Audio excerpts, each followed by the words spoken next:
तो अपने अपने घरन की सब काहू को भीर, पर तुम ही भीर सब घरन की, धन्य धन्य रघुवीर।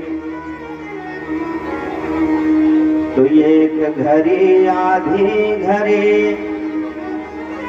आधियों में पुनियाद, तुलसी संगत साधु की कटई कोट अपराध। सियावर रामचंद्र की, बोलिए वृंदावन बिहारी लाल की।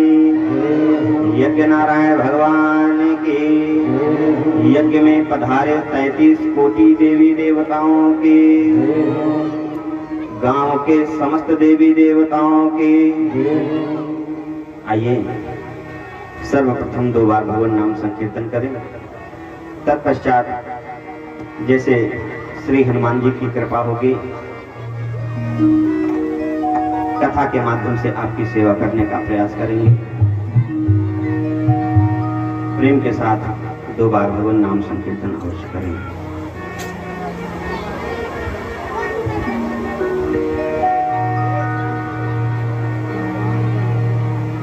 सीताराम सीताराम सीताराम कहिए, जाहि बेधि राखे राम, ताहि बेधि रहिए। सीताराम सीताराम सीताराम कहिए, जाहि बेधि राखे राम, ताहि बेधि रहिए।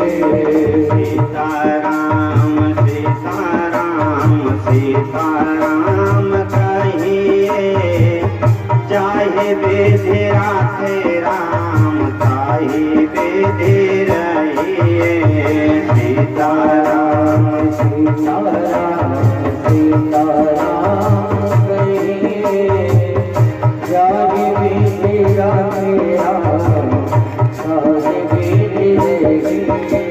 बोलिए वृंदावन बिहारी लाल की। तो कल तो भगवान की अहेतु की कृपा रही कि कम से कम देखो, एक चीज बताओ ना, यज्ञ हो और उस यज्ञ में बारिश ना हो, है ना? तो यज्ञ भी हो रही है और बारिश भी हो गई। खैर, हम आप एक चौपाई का चिंतन कर रहे थे, याद है कि गई? कौन सी चौपाई थी? कि रामा ही केवल प्रेम प्यारा, रामा ही केवल प्रेम प्यारा, रामा ही केवल प्रेम प्यारा, राम ही केवल प्यारा, राम ही केवल प्रेम प्यारा, राम ही केवल प्रेम प्यारा। जान ले जो जान निहारा, जान ले जो जान निहारा, जान ले जान निहारा। तो श्री हनुमान जी महाराज राम जी से कितना प्रेम करते हैं, पहले तो हम आप हनुमान जी महाराज के बारे में जान लें। जब हनुमान जी महाराज का जब परिचय दिया गया ना, तो गोस्वामी जी ने गजब की बात लिखी। देखो ध्यान से सुनना। क्या हनुमान जी के बारे में लिखा गया? क्या कि पवन तनया बाल पवन समाना, कि पवन तनया बाल पवन जाना, तो बुद्धि विवेक विज्ञान निधाना। चौपाई क्या कह रही है? हनुमान जी कैसे हैं? कहा कि पवन तन, भगवान पवन के, पवन माने जानती हो ना, हवा, वायु, भगवान वायु के पुत्र हैं, पवन पुत्र हैं। और गोस्वामी जी आगे की अर्धाली में लिख रहे हैं कि समाना। तो सबसे पहले हमको आपको ये ज्ञान होना चाहिए शर्मा जी कि पवन में कितने गुण होते हैं। हा? पवन में कितने गुण होते हैं? मुख्य रूप से कितने गुण? 3 गुण। कौन कौन? कहा कि शीतल मंद सुगंध स्वभाव। अच्छा, पवन खूब तेज तेज चलना शुरू कर दे, किसी को अच्छा लगेगा क्या? हा? नहीं अच्छा लगेगा ना। वही पवन चले बढ़िया और दुर्गंधदार हवा आने लगे तो भी अच्छा नहीं लगेगा। और बढ़िया लूक बहना शुरू कर दे तो भी अच्छा नहीं लगेगा, है ना। लेकिन गोस्वामी जी ने लिखा कि पवन के, हवा के 3 गुण विशेष हैं। कौन कौन? कहा कि शीतल मंद सुगंध स्वभाव। और इधर गोस्वामी जी क्या लिख रहे हैं कि पवन तनय बल पवन समान। हनुमान जी महाराज पवन के समान हैं, अर्थात हनुमान जी महाराज में भी 3 गुण होना चाहिए। हाँ, यहाँ जितने लोग हैं सब पढ़े लिखे बैठे हैं, है ना। जो गुण पवन में है वही गुण अगर हनुमान जी में होगा तभी तो समानता होगी। क्यों भैया? हाँ, तो आइए हनुमान जी के अंदर वो गुण ढूंढते हैं कि वो गुण कहाँ पे है। हाँ, जिस समय श्री हनुमान जी महाराज किष्किंधा पहुंचे ना और भगवान का दर्शन किया, हाँ, तो जब भगवान का दर्शन किए तब हुए क्या? कहा कि एक मैं मंद मोह बस। हाँ, पहला गुण आ गया हनुमान जी महाराज के पास। कौन? मंद हो गए। भगवान का जैसे दर्शन हुआ वैसे हनुमान जी महाराज मंद हो गए। गोस्वामी जी ने लिखा, उठा करके रामचरितमानस आप देख लेना। और दूसरा गुण कहाँ आया? जब श्री हनुमान जी महाराज लंका पहुंचे और जाकर के मैया जानकी जी का दर्शन किया तो मैया जानकी जी ने साक्षात अपने मुखारबिंद से कहा कि तो ही देख शीतल भई छाती। दूसरा गुण आ गया हनुमान जी महाराज के पास। कौन? शीतल मंद, शीतलता आ गई हनुमान जी महाराज के पास। आ गई कि नहीं आ गई? और जब वहां मैया सीता से, जानकी जी से आशीर्वाद मिला और आशीर्वाद लेकर के जब वापस आए राम जी के पास ना, क्योंकि राम जी जानते हैं कि ये पवन वेग से चलने वाला है, अगर इसको मैं मंद करके नहीं भेजूंगा, हाँ, तो वहां इसको कुछ पहचान होगी नहीं। इसलिए राम जी ने पहले इसको मंद कर दिया कि ये धीरे धीरे चलो, क्योंकि माँ के पास जा रहे हो, हाँ, वहां जाओगे तो तुमको शीतलता मिल जाएगी। और आगे जब वहां से लौट करके आए तो कहा कि प्रभु कर पंकज कपि के शीसा। तो पंकज माने जानते हो, कमल होता है और कमल में सुगंध होती है। राम जी का हाथ कमलवत है, उनका कर कमलवत है, यानी कमल में सुगंध होती है और हनुमान जी महाराज वहीं पर सुगंधित हो गए। बोलिए हनुमान जी महाराज की। और एक चीज बता दो, किसी ने कहा कि ये बताओ राम जी हैं कौन, राम जी कौन है? तो गोस्वामी जी से जब पूछा गया कि राम जी कौन, तो सब जानते हो, हाँ कभी चिंतन नहीं करते हो। राम जी कौन है? कहा कि मंगल भावाना अमंगल हारी, मंगल भावाना अमंगल हारी, मंगल भावाना अमंगल हारी, मंगल भावाना मंगल भावाना मंगल हारी, मंगल भावाना मंगल हारी, प्रभु दशरथ रे बिहारी, प्रभु दशरथ रे बिहारी,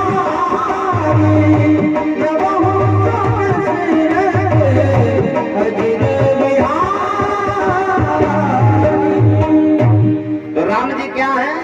हाँ कुछ समझ में आया? नहीं आया? राम जी हैं क्या? कहा कि मंगल भावाना, भवन माने, भवन माने घर, तो राम जी क्या हैं? मंगल के घर हैं वो। हाँ आपको घर मिल गया। अच्छा आप बताओ क्यों भैया बाबू साहब, घर में मूर्ति होनी चाहिए कि मूर्ति में घर होना चाहिए? बाबू साहब हमारे कह रहे हैं कि घर में मूर्ति होनी चाहिए, है ना? ज्यादातर यही होता है ना। देखो भाई घर मिल गया, राम जी क्या हैं? वो मंगल के घर हैं, लेकिन एक चीज समझ लो, राम जी के अंदर खासियत क्या है? ताकि मंगल भावाना अमंगल हारी, आपके जीवन का जो अमंगल है, राम जी के पास जाओगे तो जीवन में जो भी अमंगल है उसका हरण करने वाले हैं ना। समझ में आ रही है कि नहीं बात? लेकिन एक चीज है, ये गारंटी नहीं है कि तुम्हारे जीवन में दोबारा अमंगल ना आवे। क्यों बाबू साहब? अच्छा हमको आपको मंगल का भवन मिल गया, चलो अब मंगल की मूर्ति की खोज करें। भाई जब भवन होगा तो मूर्ति भी होनी चाहिए, तो मूर्ति कहाँ मिलेगी? ताकि मंगल मूर्ति मारुति नंदन, मंगल मूर्ति मारुति नंदन, मंगल मूर्ति मारुति नंदन, मंगल मूर्ति मारुति नंदन, सकल मंगल मूल निकंदन, सकल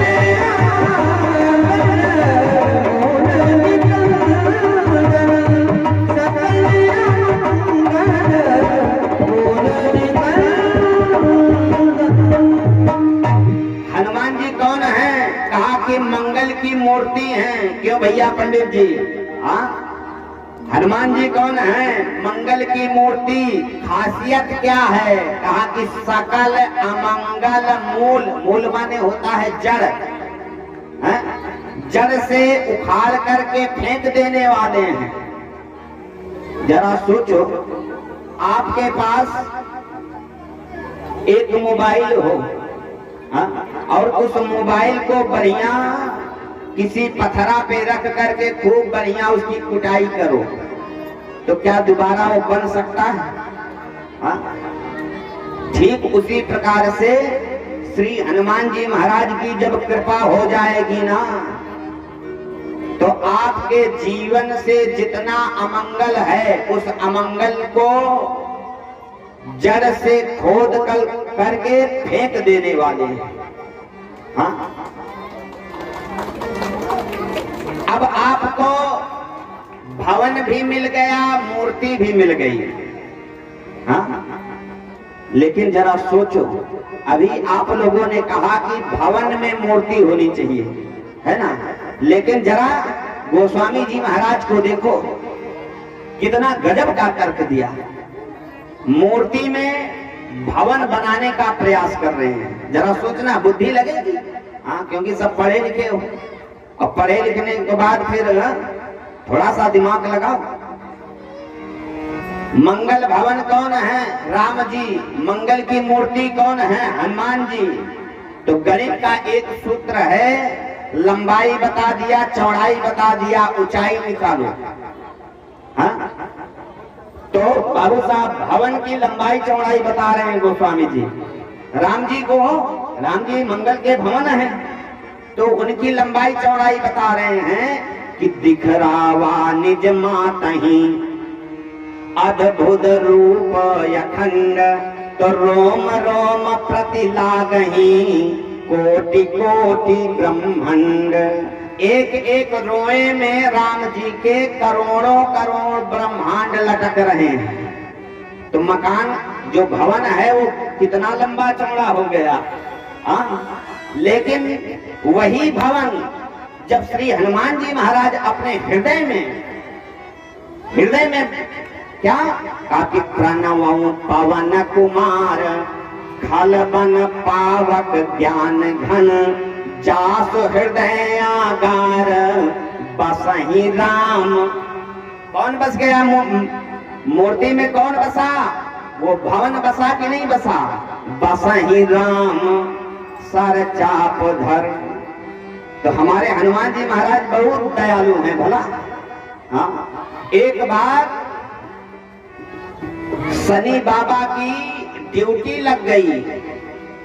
कहा देखो भाई, सबके ऊपर आपकी ड्यूटी लगती है। देखो, हर व्यक्ति के ऊपर शनि 2 बार आता है। हाँ, एक बार जब आएगा ना तो 2.5 साल के लिए आएगा, जिसको हम आप भैया कहते हैं, और दोबारा जब आएंगे ना तो 7.5 साल के लिए आएंगे, जिनको हम आप 7.5 कहते हैं। शनि महाराज की ड्यूटी लग गई हनुमान जी महाराज के पास। आकर के शनि महाराज कहने लगे, बाबा हमारी ड्यूटी लगी है। कहा कितने दिन के लिए? कहा ज्यादा नहीं, 7.5 वर्ष के लिए। अच्छा ठीक है, आ जाओ। कहाँ रहोगे? कहाँ रहोगे? शनि महाराज ने सोचा कि यार गजब का स्थान होता है ये सिर। हाँ, अगर सिर पे शनि महाराज का आसन लग जाए ना तो व्यक्ति आपा नहीं आपा खो देता है। तो शनि महाराज ने कहा महाराज मैं आपके सिर पर रहूंगा। कहा ठीक है, बहुत गजब की बात है, हमको कोई बीड़ा नहीं ढूंढना पड़ेगा, क्योंकि हनुमान जी महाराज की आदत है ना, जहाँ जाते हैं वहीं पहाड़े पूरा उखाड़ करके और अपने सर पे रख लेते हैं। हाँ, तो जब सर पे रखते हैं तो कोई बीड़ा हो, बीड़ा जानते हो ना? अरे जब कोई चीज रखने के लिए सर पे रखते हो तो बीच में चाहे कपड़े की चाहे किसी भी चीज की एक बीड़ा बना करके रखते हो ताकि वो गड़े ना। तो हनुमान जी महाराज सोचने लगे चलो गजब का बीड़ा मिला है, और दौड़ करके गए, बड़ा सा पहाड़ उठाया और उठा करके सीधे अपने सर पर रखा। तो शनि महाराज दबने लगे, चिल्लाने लगे, अरे महाराज छोड़ दो छोड़ दो छोड़ दो, मैं आपके सर पे नहीं रहूंगा। शनि महाराज ने कहा अभी तो आप कह रहे थे कि मैं 7.5 वर्ष तक रहूंगा, और अब नहीं महाराज मैं सिर पे नहीं रहूंगा। पहाड़ को फेंक दिया। शनि महाराज पट्ट से गिर पड़े नीचे। जब खड़े हुए कहा फिर कहाँ रहोगे? कहा महाराज मैं आपके पैरों में रहूंगा।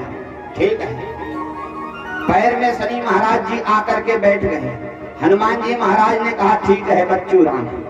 सीधे पहाड़ पे चढ़े और वहीं से जब छलांग लगाए ना, नीचे गिरे धड़ाम से, तो जो शनि महाराज पैर में बैठे थे 4-5 घमंडी खाए। वहीं से चिल्लाना शुरू किए, अरे बाबा छोड़ दो, मैं पैर में नहीं रहने वाला। क्यों? कह तो रहे थे कि 7.5 वर्ष तक रहूंगा। शनि महाराज ने कहा नहीं बाबा।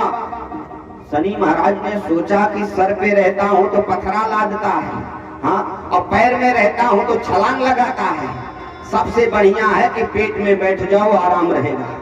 जब पेट में बैठ गए, कहा महाराज मैं आपके पेट में बैठूंगा। हनुमान जी महाराज ने कहा ठीक है बैठ जाओ। और जानती हो मैया, बढ़िया उठा लिया करताल और सीताराम सीताराम करके 1 दिन बीता, 2 दिन बीता, 3 दिन बीता, 4 दिन, महीना बीत गया। शनि महाराज अंदर से कह रहे हैं ए बाबा तनी कुछ खाई ला। बाबा बोल रहे भजन चल रही है, भजन में कोई चीज खाने की आवश्यकता नहीं है। 2 महीना और बिताए, कहा बाबा थोड़ा पनिये पी लो, बहुत प्यास लगी है। शनि महाराज चिल्ला रहे हैं, हनुमान जी महाराज राम राम कर रहे हैं। शनि महाराज से रहाइश नहीं हुआ, पट से आकर के फिर गिर पड़े, महाराज मैं जा रहा हूं, मैं आपके पास नहीं रहूंगा। हनुमान जी महाराज कहने लगे तुम कहां जा रहे हो? आगे कलिकाल आ रहा है और इस कलिकाल में हमारे गजब गजब के भक्त होंगे। हाँ, जब कष्ट पड़ेगा तो मंगलवार बिना निराजली मंगलवार रहेंगे। और जब धीरे धीरे सुधारने लगेगा ना तो दुकान पे जाकर के समोसा गटकेंगे और कहेंगे अरे बाप रे बाप आज तो मंगलवार था। और कदाचित मैं उनको दंड दिया, एक तो मुका मार देंगे ना तो वो तो पाताल में चले जाएंगे। इसलिए शनि महाराज तुम हमारे साथ में रहना, उनको बढ़िया सा इंजेक्शन देते रहना समय समय पे, ताकि वो अच्छा अच्छा काम करते रहे। याद कर लेना। और एक चीज बताऊं, यही शनि महाराज जब रावण ने देखा शनि महाराज को, एक चीज जानते हो, रावण के दरबार में जितने देवता थे ना सबकी बड़ी दुर्गति थी। रावण सबको बांध दिया था और सबसे ज्यादा दुर्गति शनि महाराज की थी। क्यों जानते हो? शनि महाराज को उल्टा गाड़ दिया था। और एक चीज बता दो मैया, आप जाना शनि मंदिर जाना ना तो कभी सामने से शनि महाराज का दर्शन मत करना। क्यों? क्योंकि उनके नेत्रों में दोष होता है। शनि महाराज को हमेशा पीछे से उनका दर्शन करना चाहिए, आगे से दर्शन नहीं करना चाहिए। क्योंकि शनि की दृष्टि जहां तक जाएगी वहां तक को वो विनाश कर देते हैं। रावण जान गया, समझ गया, इसलिए लंका ले आया जरूर, लेकिन उसको उल्टा गाड़ दिया, पैर ऊपर धड़ नीचे। जिस समय श्री हनुमान जी महाराज हमारे गए हैं ना लंका में, जरा एक चीज सोच लो, राम जी की सेना का आकलन कर लो और रावण की सेना का आकलन कर लो। हाँ, राम जी की सेना में कौन है? केवल एक है बस। कौन? एक कपी है बस, उसके अलावा कोई वीर नहीं है। लेकिन रावण की सेना में 3 एक है। 3 कौन कौन?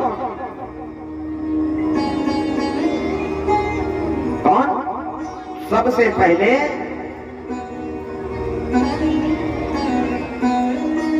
सिंह का, रावण की सेना में सबसे पहले सिंह का एक ऐसा रडार है कि जो उधर से जाता है तिरछाई पकड़ करके खा जाती है। हाँ, काकिन्निश्चर एक सिंधु माहुराई, निश्चर एक सिंधु माहुराई, निश्चर एक सिंधु माहुराई, निश्चर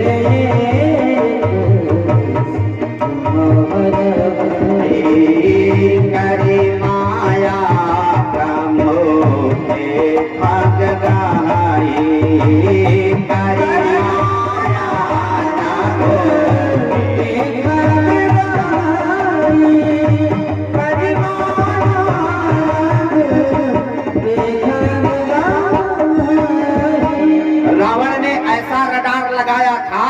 लंका में प्रवेश करने से पहले जो भी उधर से समुद्र लांघ करके जाएगा वो मारा जाएगा। एक दूसरा नाम लंकनी एक निश्चरी। दूसरा कौन है? जिसका नाम लंकनी है और उसकी दृष्टि इतनी गजब की है कि मत पूछो।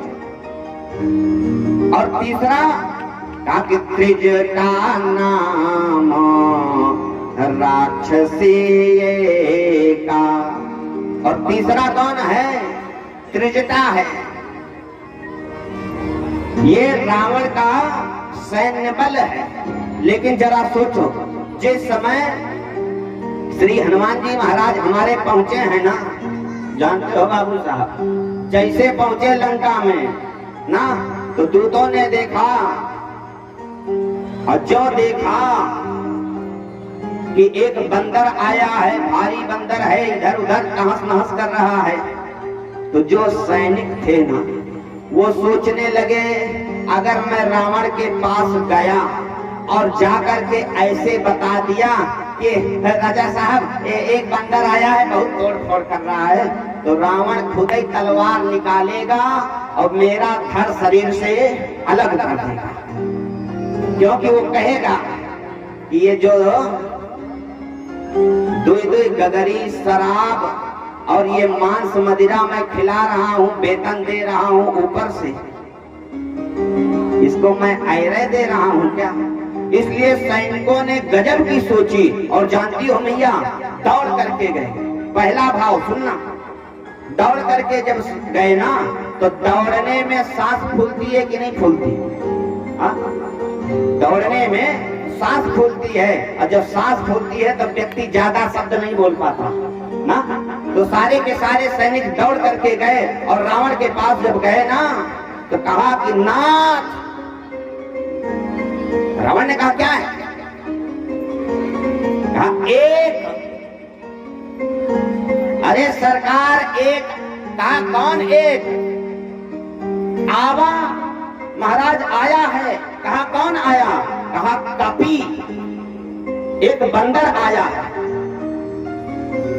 जरा सोचो, उठा करके चौपाई देख लेना, केवल दो दो अक्षर वाले शब्द हैं, नाथ एक आवा कपी। रावण ने कहा दिखने में कैसा है? कहा महाराज भारी, बहुत भारी। तब तक सांस थमने लगी, तो तीन तीन अक्षर वाला शब्द बोलना शुरू किया। तीन तीन। कौन कौन? कहा कि नाथ एक आवा कपि भारी, ते ही अशोक। महाराज उसको एक पैसा का डर नहीं है। रावण ने कहा जब एक पैसा का डर नहीं है तो? कहा महाराज बाटिका, वो टिका हुआ है। रावण ने कहा टिका हुआ है? कहा हाँ महाराज टिका हुआ है। कहा फिर टिक करके करेगा क्या? कहा उजारी। वो जारी महाराज वो जलाने के लिए आया है। रावण ने कहा बाप रे बाप, समझ गया। तो जानती हो मैया, सबसे पहले रावण ने किया क्या? रावण के पास गजब की सेना थी। हाँ कौन? भट। भट का मतलब समझते हो? जैसे होमगार्ड, जैसे होमगार्ड अगर कहीं दंगा उंगा हो तो होमगार्ड को लगा देते हैं, झंडा पटको, सबको ठीक ठाक कर दो। अगर उनसे काम ना बने तो पुलिस वाले आ जाते हैं। उनके पास ज्यादा पावर रहता है। और जब उनसे भी काम नहीं बनता तो पीएसी आती है। क्यों शर्मा जी? तो उसी प्रकार से रावण के पास नंबर 1 की सेना थी भट, दूसरी थी सुभट, तीसरी थी महाभट और चौथी थी दारुण भट। उठा करके रामचरितमानस देख लेना। गोस्वामी जी ने लिखा कि दोनों पाठयाते ही अक्षय कुमारा। जब भगवान ने, हनुमान जी महाराज ने दैत्यों को मारना शुरू किया ना, तो किए क्या, रावण बौखला गया, कहा भट से काम नहीं चलेगा, कहा फिर कहा सुभट को भेजो, कहा कि पुण्य पठये तेहि अक्षय कुमारा, तो चला सांग लाय सुभट अपारा। दूसरे नंबर वाली सेना गई। अच्छा, दूसरे नंबर वाली सेना गई ना, तो हनुमान जी ने कहा अच्छा बच्चू आओ। हाँ, तो किया क्या, कहा कि कछु मारे, पूछ का तो मारे, अब कछु मर्देश, एकदम आटा के तरीके से मर्द दे। हाँ, तो जब 1/4 हनुमान जी ने मार दिया ना, तो डेड बॉडी खूब सामने दिखने लगी। हनुमान जी महाराज ने सोचा यार 300, 200, 703 का केस बन जाएगा, इसमें 203 का केस जो राम जाने जो केस बने, ये ठीक नहीं है, मर्द तो बढ़िया, यानी हड्डी गोड्डी इस तरीके से मिला दिए कि उनको देख करके यही समझ में नहीं आ रहा था कि ये लाश है या कुछ और है। हनुमान जी महाराज सोचने लगे यार ये कुछ काम कम बन रहा है। कहा फिर, कहा कि कछ पुण्य जाय पुकारे, तो कुछ तो भगे जब देख करके ये हनुमान जी का जो विकराल रूप था ना, तो हनुमान जी ने कहा रुको रुको, अभी ऐसे नहीं। फिर कहा कछ मिलाए धारी धूर, उसी गर्दा में यूं मिलाए कि सब गर्दा हो गए। रावण बौखला गया। तो उसको नियम तो ये था, क्यों भैया शर्मा जी, नियम ये था कि पहले भट्ट वाली सेना आई थी, फिर सुभट वाली सेना आई थी, फिर महाभट्ट की सेना भेजना चाहिए था। लेकिन रावण का दिमाग सटक गया। रावण ने किया क्या, कहा कि भट्ट गया काम नहीं बना, सुभट गया काम नहीं बना, महाभट्ट मत भेजो। कहा फिर, कहा दारुण भट्ट भेजो, सीधे पीएसी लगाओ। सीधे जब पीएसी लगी ना, तो अपने पुत्र इंद्रजीत को भेजा। और जो इंद्रजीत को भेजा ना, तो जानते हो इंद्र जब आया उसको दारुण भट्ट कहते हैं। दारुण भट्ट जब आकर के खड़ा हुआ तो हनुमान जी महाराज सोचने लगे यार रावण का दिमाग खराब हो गया, ये नियम से लड़ाई नहीं कर रहा है, चलो ठीक है दारुण भट्ट को भी देखा जाएगा। तो एक चीज बताऊं, रावण इतना हनुमान जी महाराज के पराक्रम से बौखला गया था कि मत पूछिए।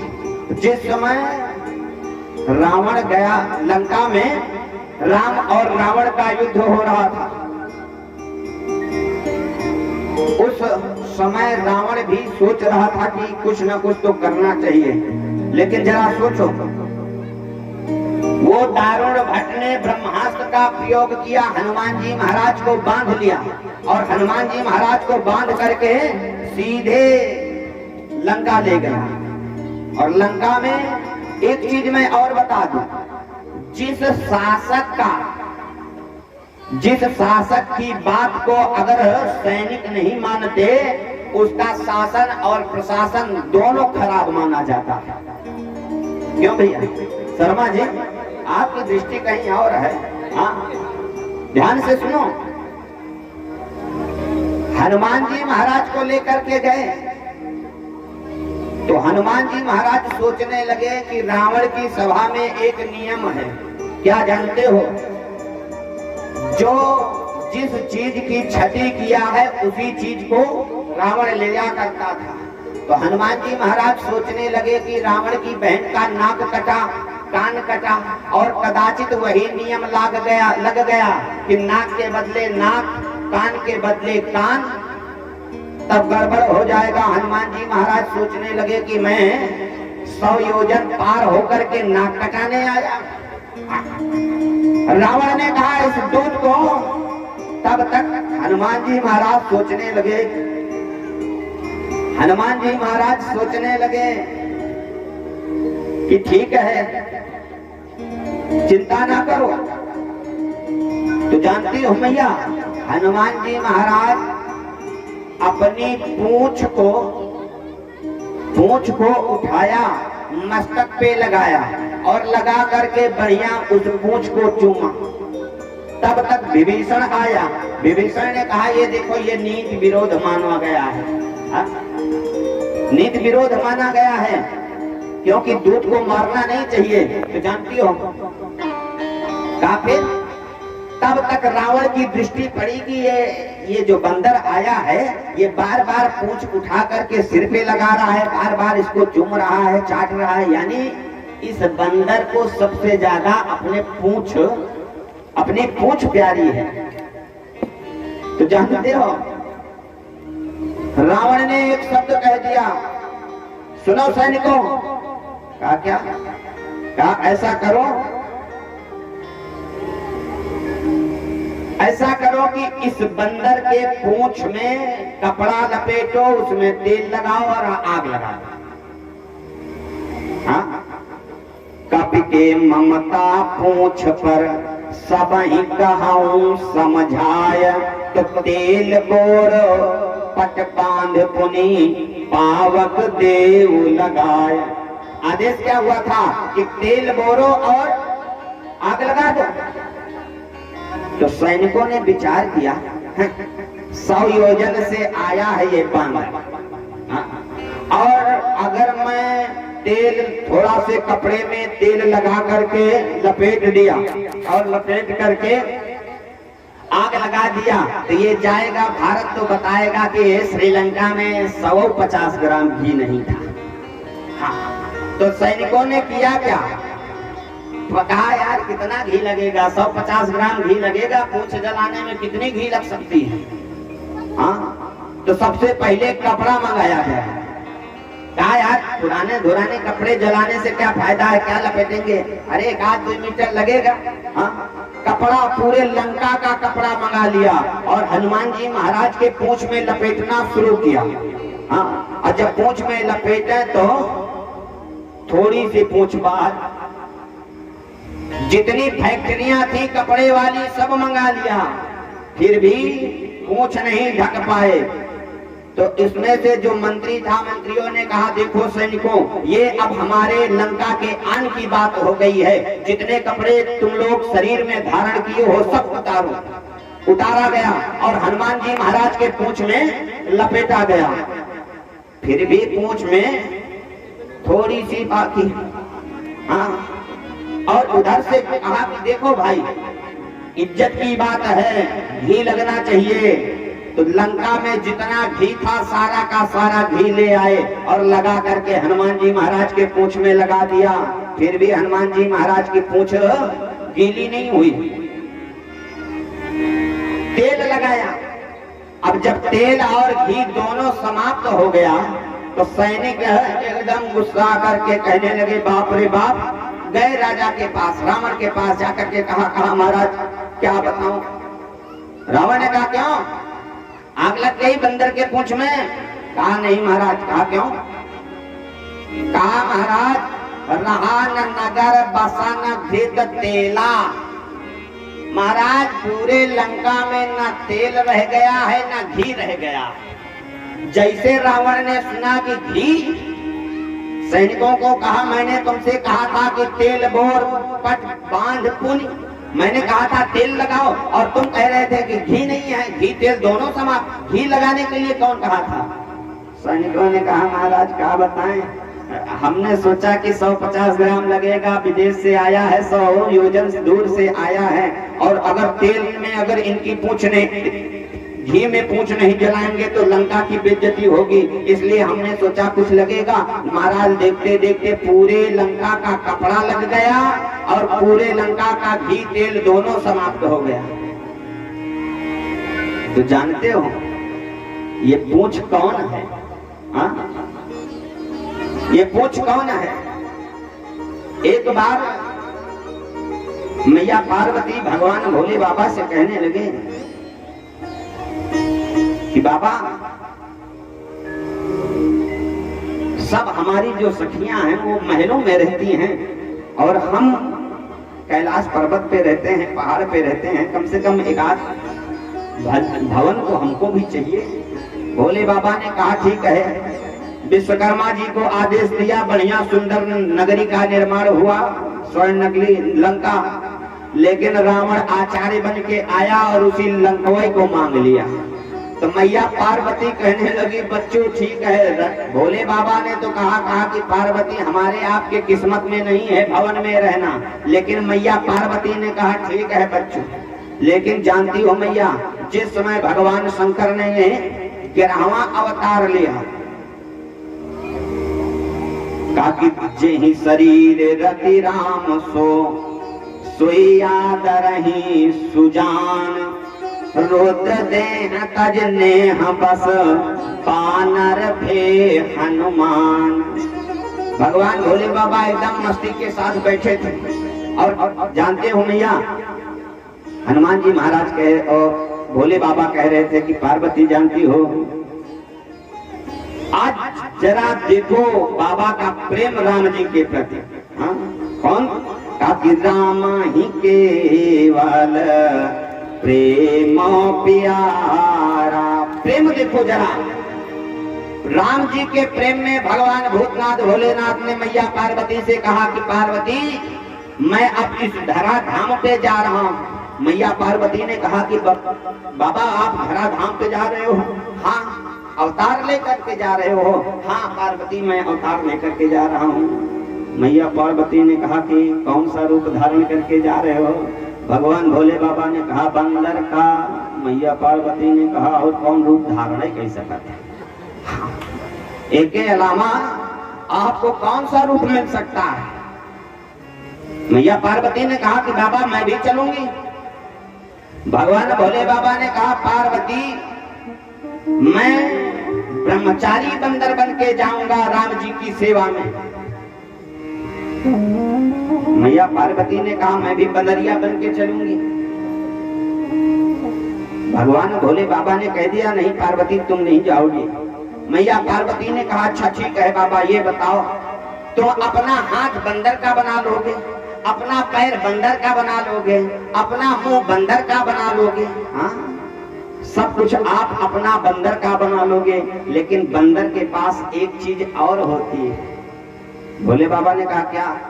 मैया पार्वती ने कहा पूंछ। पूंछ? भोले बाबा ने कहा क्या बताऊं पार्वती ये पूंछ? मैया पार्वती ने कहा कि बाबा अगर आप आदेश कर दो तो मैं आपकी पूंछ बन जाऊं। भोले बाबा ने कहा कि अगर इनको मैं नहीं ले जाऊंगा, अगर मैं बंदर बन भी गया, जब तक मेरी पूंछ नहीं होगी तब तक क्या? अच्छा यहाँ जितने लोग बैठे हैं, हाँ बुरा मत मानना शर्मा जी, सब जितने लोग बैठे हैं सब ये मन में चाहते हैं कि हमको भी पूंछ हो जाए। हाँ कितने लोग हैं जो चाहते हैं कि हमको पूंछ हो जाए? जरा हाथ उठाओ। हाँ देखा, अरे मैं इस पूंछ की बात नहीं कर रहा। हाँ पूंछ का मतलब समझते हो? देखो एक चीज बताओ ना, जब 60 साल के डोकरा माने जानते हो बुढ़वा, जब 60 साल के बुढ़वा आपस में बैठते हैं ना तो यही बतियाते हैं, का बताई भैया घरवा में हमारे कौनो पूछा ही नहीं बा। यही कहते हैं कि नहीं है? क्यों भैया पंडित जी? हाँ आज के समय में सबको यही चाहते हैं कि हमारी भी पूंछ हो जाए, हमारी भी लंबी पूंछ हो जाए। हाँ ये जो बुढ़िया माई है ना, ये भी जब बैठती हैं अपने उम्र वाले के साथ तो यही कहती हैं, क्या बताई बहन घरवा में कौनो पूछा ही नहीं बा। शर्मा जी गलत तो नहीं कह रहा? सबको पूंछ की आवश्यकता है। मैया पार्वती ने कहा हनुमान जी महाराज, कहा भोले बाबा जब तक पूंछ नहीं होगी तब तक गिनती नहीं होगी। हनुमान जी ने, भगवान भोले बाबा ने कहा कि ठीक है पार्वती, लेकिन याद कर लेना मैं बंदर बनूंगा, तुम पूंछ बन के चल रही हो, लेकिन याद कर लेना अगर कोई दुर्घटना घटना हुई तो मैं पीछे घूम करके नहीं देखूंगा। भोले बाबा से मैया पार्वती ने कहा ठीक है, और उठा करके पूरा शास्त्र उठा करके देख लीजिए, जितना श्री हनुमान जी महाराज ने अपने पूंछ से कमाल किया है उतना हाथों से कमाल नहीं किया है। याद कर लेना, ये होता है पूंछ की बात। मैया पार्वती पूंछ बन करके आई, और जो रावण लंका हम बहुत शौक से बनवाया था ना, भोले बाबा ने कहा ठीक है, हाँ, और तुरंत किया क्या, कहा कि जब उसमें आग लगी, पूंछ में आग लगी और पूरा लंका धू धू करके जलने लगा ना, तो तहलका मच गया। रावण भी एकदम पागल हो गया, पूरी लंका जल करके नष्ट हो गई। और जिस समय राम और रावण का युद्ध लंका में चल रहा था ना, उसी समय रावण ने जब सुना कि अरे वो वही बंदर आया है जो पूरी लंका को जला करके गया था, रावण हनुमान जी महाराज के पूंछ से जल गया हो।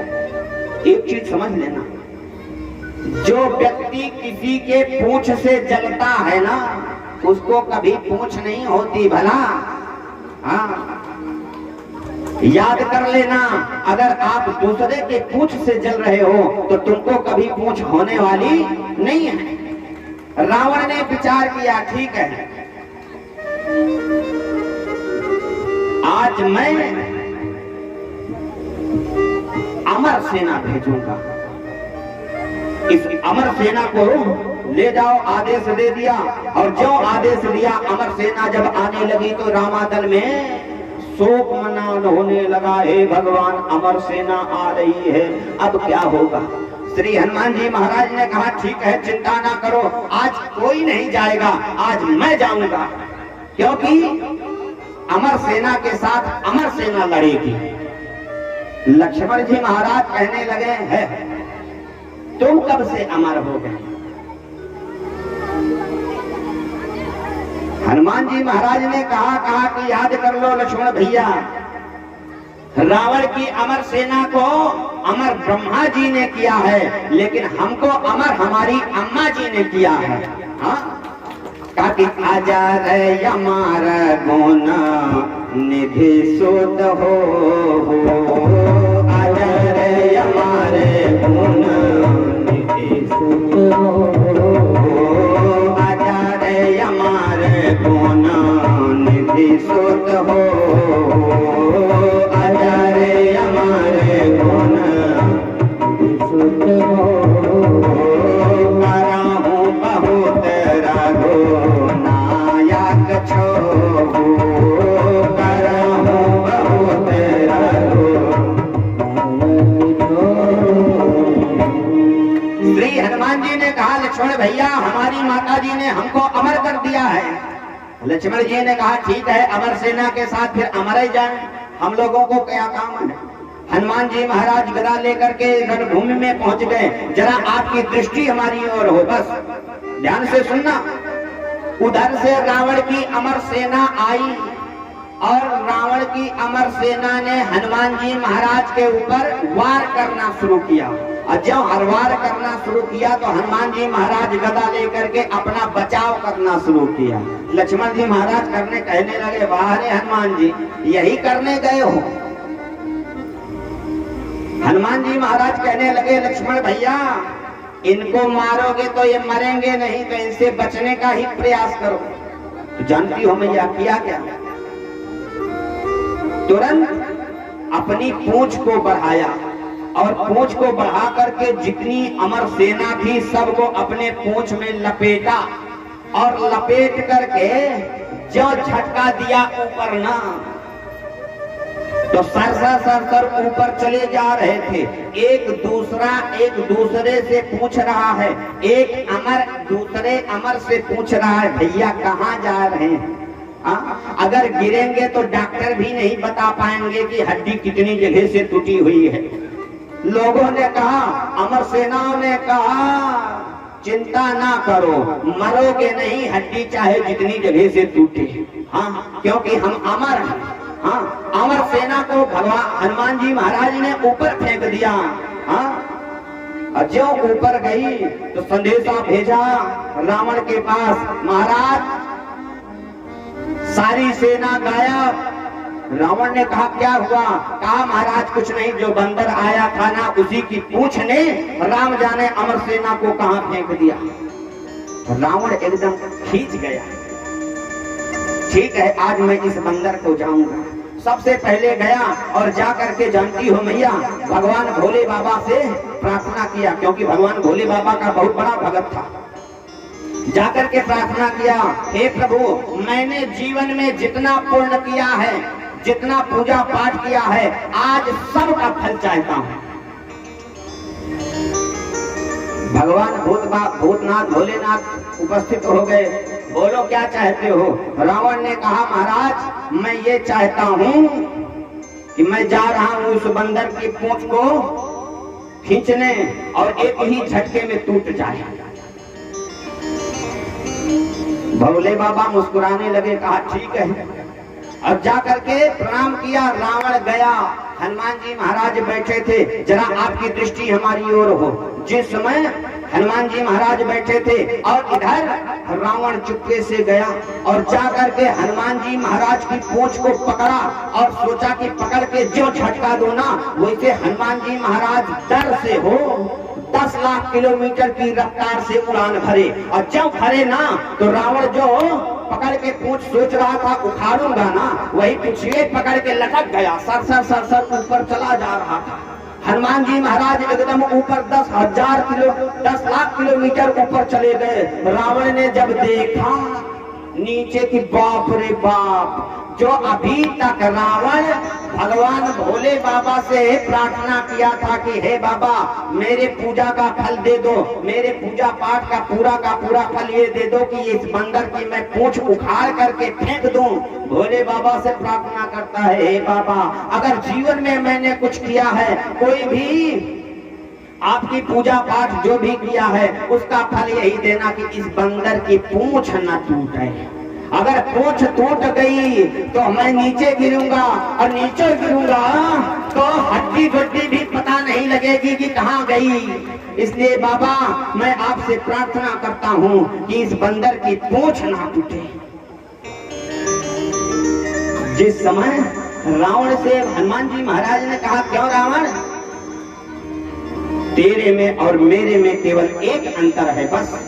रावण ने कहा क्या?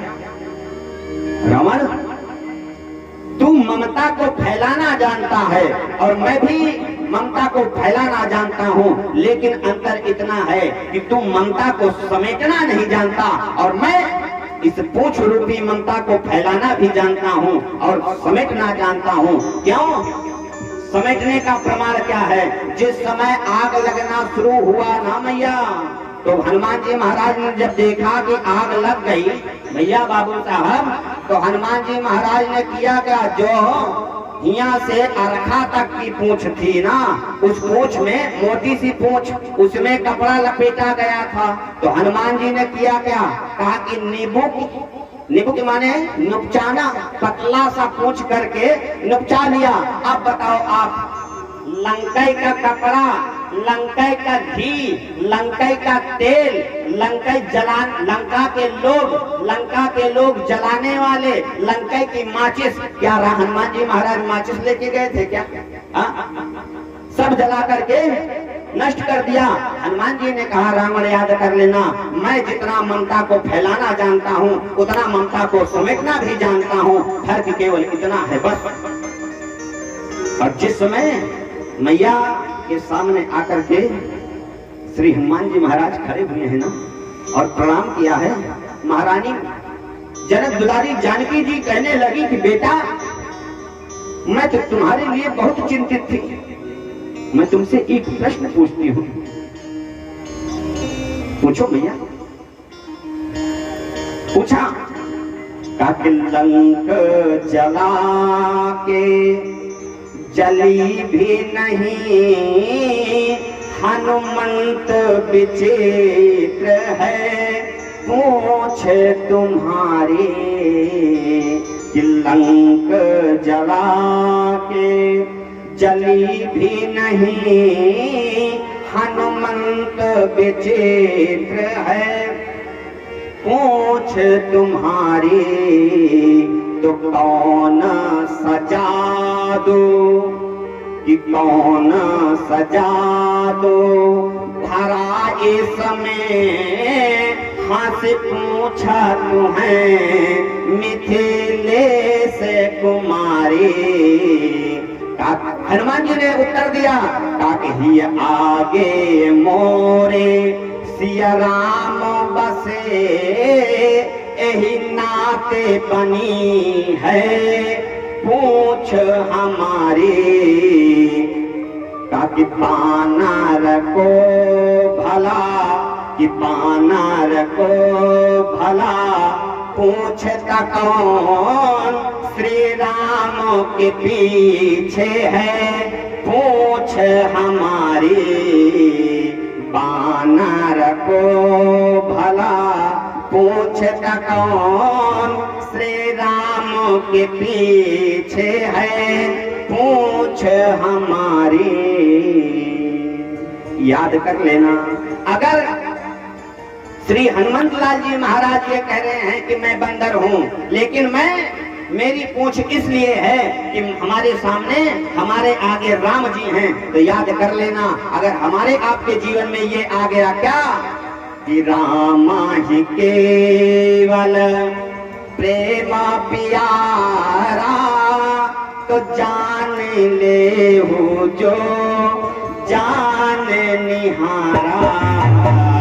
राम ही केवल प्रेम प्यारा जान ले हो जो जान निहारा। राम ही केवल प्रेम प्यारा जान ले हो जान निहारा। याद कर लेना अगर हमारे आपके जीवन में ये आ गया भैया पंडित जी, तो याद कर लेना हमारी आपकी भी पूंछ सबसे ऊपर होगी। बोलिए श्री हनुमान जी महाराज की। और एक चीज समझ लेना क्या कि जिसके दिल में दया का खजाना न हो, जिसके दिल में दया का खजाना न हो, राम का नाम लेने से क्या फायदा। जिसके दिल में दया का खजाना न हो, राम का नाम लेने से क्या फायदा। जिसके दिल में दया का खजाना न हो, राम का नाम लेने से क्या फायदा। जिसके दिल में दया का खजाना न हो, राम का नाम लेने से क्या फायदा। जिसके दिल में दया का खजाना न हो, राम का नाम लेने से क्या फायदा। जिसके दिल में दया का खजाना न हो, राम का नाम लेने से क्या फायदा। दान को हाथ आगे बढ़ाया नहीं, दान को हाथ आगे बढ़ाया नहीं, खाली माला घुमाने से क्या फायदा।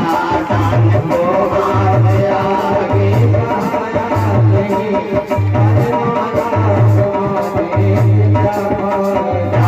जिसके दिल में दया का खजाना न हो, जिसके दिल में दया का खजाना न हो, राम का नाम लेने से क्या फायदा। राम का नाम लेने से क्या फायदा।